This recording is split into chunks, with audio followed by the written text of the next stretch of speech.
என்னால் அந்த பொருளை வாங்க முடியாது அப்படின்னு யோசிக்காமல், எப்படி நான் அந்த பொருளை வாங்கலாம், எனக்கு நேரமே இல்லைப்பா, நான் எப்படி நேரத்தை உபயோகமாக செலவழிக்கலாம், எனக்கு எந்த தகுதியுமே இல்லை, வாழ்க்கையில் நான் என்னால் ஒன்றுமே பண்ண முடியாது அப்படி யோசிக்காமல், நான் எப்படியெல்லாம் என் தகுதியை உயர்த்து கொள்ளலாம், கடவுள் மட்டும் எனக்கு ஏன் இவ்வளோ கஷ்டம் தராரு அப்படின்னு யோசிக்காமல், கடவுள் நமக்கு கொடுக்குற கஷ்டத்தை நம்ம எப்படியும் தாங்கி பிடிப்போம், மீண்டு வந்துடுவோம் அப்படிங்கணும் நினைக்கணும்.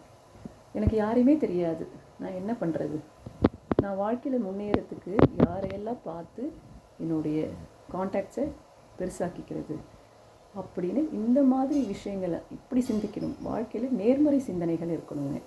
அப்போ தான் வாழ்க்கை மிகவும் சிறப்பாக இருக்கும். இந்த மாதிரி சின்ன சின்ன ஷார்ட்ஸோடு உங்களை சந்திக்கிறேன். நன்றி.